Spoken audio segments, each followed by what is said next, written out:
ஜனகி சந்தியா சீரியலில் நாளைக்கு ஒரு சூப்பரான பரபரப்பான எபிசோடு வந்திருக்கு. அதுக்கு முன்னாடி வீடியோ பிடிச்சிருக்குண்ணா லைக் பண்ணிட்டு பார்த்து சப்போர்ட் பண்ணுங்கள் ஃப்ரெண்ட்ஸ். பத்மா, சாரு, பார்வதி 3 பேரும் பேசிகிட்டு இருக்காங்க.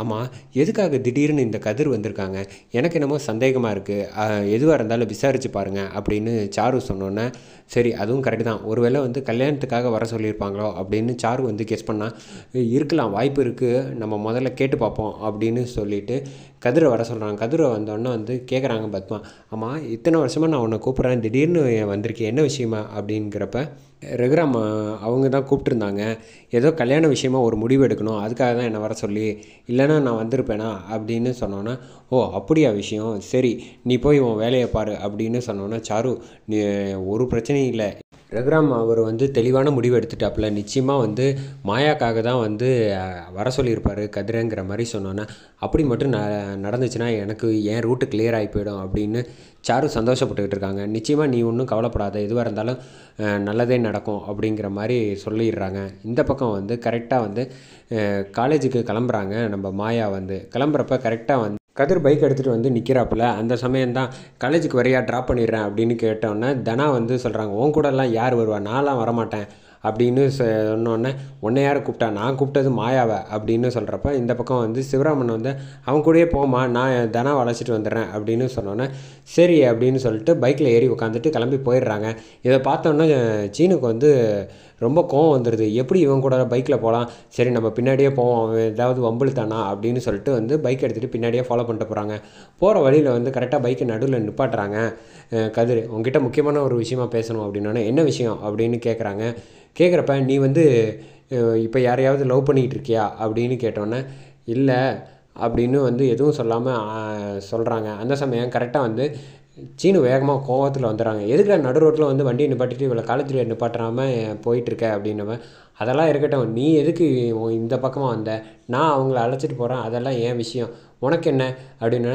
நானும் உன் லவ் மேட்ரு தான் முறிஞ்சு போயிடுச்சுல, உனக்கு தான் சாரு வீட்டில் இருக்கால, உனக்கு பைக்கில் சுற்றணுன்னா அவ கூட சுற்று, அதை விட்டுட்டு எங்கள் 2 பேரும் ஏன் டிஸ்டர்ப் பண்ணிக்கிட்டு இருக்க, மாயா தெளிவாக சொல்லு, நீ இன்னும் லவ் பண்ணிக்கிட்டா இருக்க, இல்லை இல்லை அப்படின்னு கேட்டோன்னே, என்ன பதில் சொல்ல போகிறா, சொல்லு மாயா அப்படின்னு சீனு சொன்னோன்னே, ஒரு நிமிஷம் நிப்பாட்டு, உனக்கு ஆல்ரெடி கல்யாணம் நிச்சயமாயிடுச்சு, இந்த பக்கம் மாயா குடும்பத்துக்காக ஒரு முடிவு எடுத்திருக்கா, அப்படி தானே மாயா, முடிவில் ஏதாவது மாற்றம் இருக்கா, குடும்பத்துக்காக தானே இந்த முடிவு எடுத்த, இல்லை நீ ரகுராம் அவரோட முடிவை மதிக்கலை அப்படின்னா நீ சீனு கூடயே கிளம்பு அப்படிங்கிறப்ப, இல்லை வண்டி எடு கதிர் நம்ம போகலாம் அப்படின்னு சொல்லிட்டு கதிர் கூட போனோன்னே சீனுவால் தாங்கிக்கவே முடியல, என்ன இப்படி ஆகி போயிடுச்சே அப்படின்னு யோசிச்சுட்டு இருக்காங்க.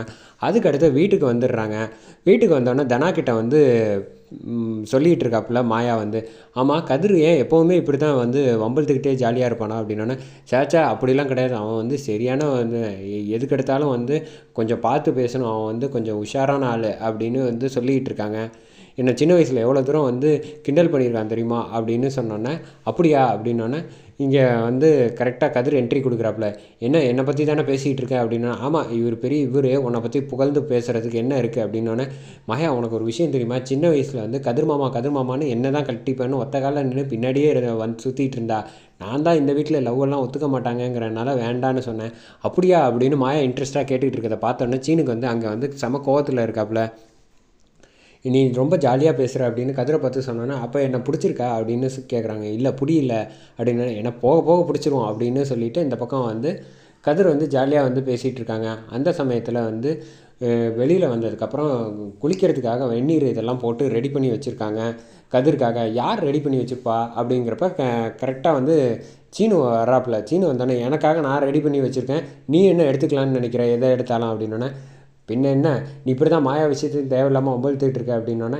இங்கே பாரு உனக்கு சாரு தான், மாயா சிங்கிள், நானும் சிங்கிள், நான் மாயாவை தான் கல்யாணம் பண்ணிக்கணும்னு விதி இருந்தால் அதை யாராலும் மாற்ற முடியாதுன்னு சீனுக்கிட்ட ஒம்பழுத்தோன்னா சீனு கோவப்பட்டு, இங்கே பாரு நான் எல்லா நேரமும் ஒரு மாதிரி இருக்க மாட்டேன், செம கோவம் வருது, தயவு செஞ்சு ஒழுங்காக இரு அப்படின்னு சொன்னோன்னே, அதெல்லாம் எதுக்கு, மறுபடியும் வேணால் இன்னொன்று மாயாவை பற்றி சொல்லட்டுமானா, உன் பக்கத்துலேயே நிற்கலான்னு சீனு கோச்சிட்டு அங்கேருந்து போயிடுறாங்க. போனதுக்கப்புறம் யார் இதை ரெடி பண்ணியிருப்பா இந்த வெந்நீர் அப்படின்னப்போ சாரு சொல்கிறாங்க, நான் தான் செஞ்சேன் அப்படின்னு.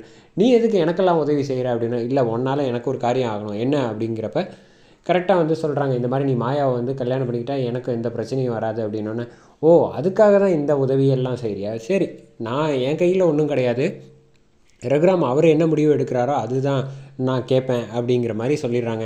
நீ எனக்காக கொஞ்சம் வந்து மாயா கிட்ட வந்து பேசிப்பார் அப்படின்னு சொன்னோன்னே சரி நான் யோசித்து பார்க்குறேன் அப்படிங்கிறாங்க.